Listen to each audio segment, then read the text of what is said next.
அஸ்ஸலாமு அலைக்கும். இன்றைக்கி நம்ம சேனலில் பஞ்சாபி சிக்கன் எப்படி செய்யறது நம்ம பார்க்க போகிறோம். பஞ்சாபி சிக்கன் செய்கிறதுக்கு முதல்ல ஒரு பேன் அடுப்பில் வச்சுட்டு 1 டேபிள் ஸ்பூன் எண்ணெய் சேர்த்துருக்குறேன். எண்ணெய் சூடானதும் இதில் 1 டேபிள் ஸ்பூன் ஜீரகம் சேர்க்குறேன். 1 கிலோ சிக்கனுக்கு 1 டேபிள் ஸ்பூன் ஜீரகம் சேர்க்குறேன். ஜீரகம் நல்லா பொரிஞ்சதுக்கப்புறம் பே லீவ்ஸ் 1, பட்டை ஒரு சின்ன துண்டு, கருப்பு ஏலக்காய், பச்சை ஏலக்காய் 1, ஒரு கிராம்பு, இதை எல்லாத்தையும் சேர்த்துட்டு நல்லா வதக்கிக்க போகிறேன். ஜீரகம் நல்லா பொரிஞ்சிடுச்சு. இது கூடவே கட் பண்ணி வச்சுருக்கிற வெங்காயத்தை சேர்க்குறேன்.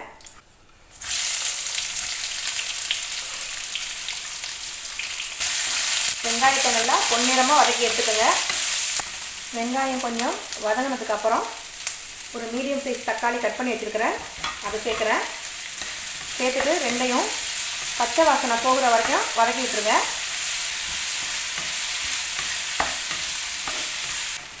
வெங்காயமும் தக்காளியும் நல்லா வதங்கிடுச்சு. இப்போ நம்ம ஸ்டவ்வை ஆஃப் பண்ணிடலாம். இது நல்லா ஆறுனதுக்கப்புறம் இதை கொஞ்சம் கரகரப்பாக நம்ம அரைச்சி எடுத்துக்கலாம். இப்போது நம்ம சிக்கனை ஊற வச்சிடலாம். 1 கிலோ சிக்கன் எடுத்துகிட்டு நல்லா கழுவி வச்சுருக்கிறேன்.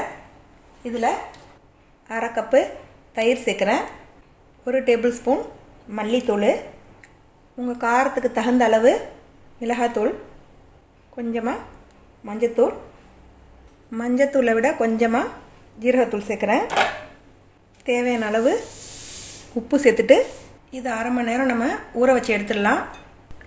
இந்த அளவுக்கு கரகரப்பாக நம்ம வதக்கி வச்ச வெங்காயத்தையும் தக்காளியும் அரைச்சிக்கலாம். ஒரு பாத்திரத்தை அடுப்பில் வச்சுட்டு அதில் 3 டேபிள் ஸ்பூன் எண்ணெய் சேர்த்துருக்குறேன். எண்ணெய் நல்லா சூடாகிடுச்சு. நம்ம அரைச்சி வச்சுருக்கிற வெங்காயம் தக்காளி பேஸ்ட்டை இதில் சேர்க்குறேன்.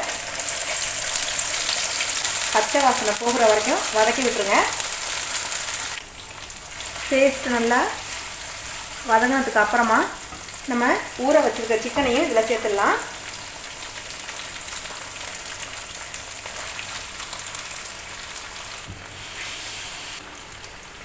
சிக்கனை சேர்த்துட்டு தண்ணி எதுவும் சேர்க்காம ஒரு 10 நிமிஷம் இதை நம்ம எண்ணெயிலே வதக்கணும்.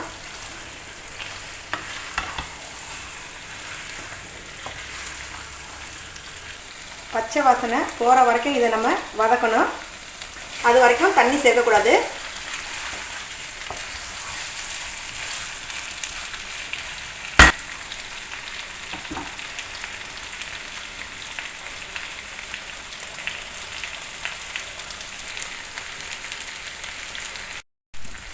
இப்போது சிக்கன் நல்லா கலர் மாறிடுச்சு, எண்ணெயும் பிரிஞ்சு வந்துடுச்சு.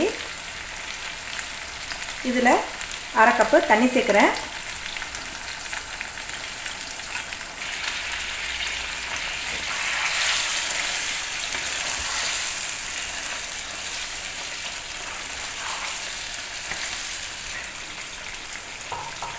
இதை மூடி வச்சுட்டு ஒரு 10 நிமிஷம் நம்ம வேக வைக்கலாம்.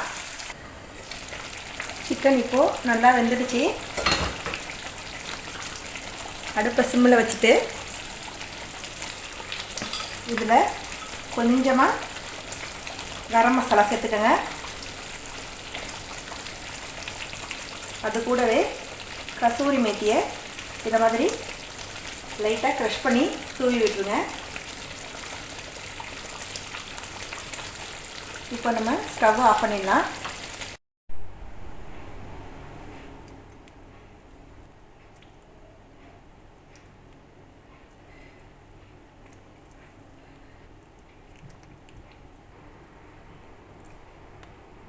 பஞ்சாபி சிக்கன் ரெடி ஆகிடுச்சு.